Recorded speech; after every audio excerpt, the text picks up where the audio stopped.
Goeiemôre almal, wees gegroet in die wonderlike naam van Jesus op hierdie geseënde Dinsdagoggend en dankie dat ek vir julle kan bedien met 'n woord vandag.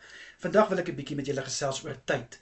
Nou kind van God, ons almal weet ons het 24 uur in 'n dag. 7 dae 'n week. En so kan ek aangaan. Nou ek besef dat tyd is nie altyd aan almal se kant nie. Tyd kan soms jou grootste vriend wees, maar tyd kan ook jou vyand wees. Nou ek wil gou vir julle ietsie vertel. Gister, toe ek besig was om voor te berei vir elke dag se Bybelstukkies wat ek uitstuur, audio's wat ek uitstuur, toe besef ek maak hardloop laat, want ek probeer gewoonlik die wat altyd met 'n goeiemôre groet, probeer ek voor 12 uur doen. Maar soms gebeur dit dat ek na 12 hardloop. En dan voel ek regtig, dan voel ek hard op myself. Maar gister toe dit weer gebeur, toe hoor ek hoe die Here vir my sê, Johannes 11 vers 21. Martha het ook vir my gesê, Here, as u net vroeër hier was, sou my broer Lazarus nog gelewe het. En ek dink toe so en ek besef toe, hoekom het Jesus eers 4 dae na die tyd by Lazarus aangekom? Want Jesus het geweet dat die tyd wat hy hom sou opwek, sou die regte tyd wees. As hy hom vroeër opgewek het, dan sou die uiteinde nie gewees het soos wat dit was nie. En net so ook met die audio's wat ek stuur. Somtyds stuur ek dit op die tyd wat ek dit moet stuur, want dis wanneer dit moet uitgaan.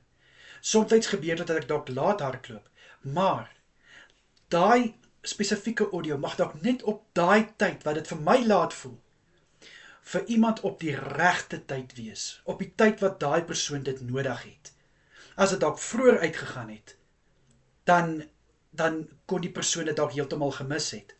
So kind van God, ek wil vandag vir jou sê, as jy op 'n plek is wat jy voel, niks werk uit vir my op die tyd wat ek dit wil hê nie, wees geduldig, weet net, God se tyd is ongelukkig nie ons tyd nie, en ons tyd is ook ongelukkig nie God se tyd nie. Somtyds werk die tye goed uit, ja, somtyds is dit vroeër, somtyds is dit laat, maar God weet die beste, en God weet hoekom. So wat ons kan doen van ons kant af, is om God te vertrou, en staat te maak, dat God weet wat hy doen. God is nie een of ander amateur nie, nee. God weet wat hy doen, en hy weet hoekom sekere dinge op 'n sekere tyd moet plaasvind, soos met Lazarus. Soveel dinge wonder ons, hoekom, waarom? Maar God weet, en daarom vra God, dat ons hom vertrou, en dat ons net op hom staat maak, en hy sal ons nie teleurstel nie. My boetie en sissa, jy mag dalk voel, dat die tyd wat jy iets beplan, werk nie uit soos dit moet uitwerk nie, maar wanneer dit wel uitwerk, dan kyk jy terug en jy besef, joh, dankie Here, dat die tyd het uitgewerk soos nou.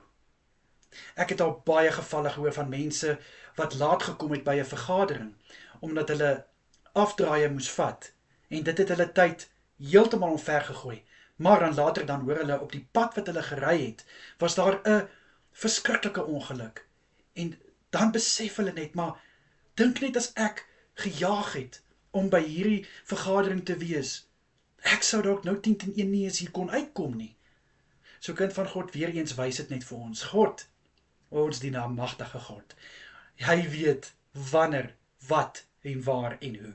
Amen, amen. Kom ek bid vir ons. Here, vergewe my asseblief waar ek soms kwaad word, as dinge nie op my tyd uitwerk nie. Vader, vergewe my, waar ek soms frustreerd raak.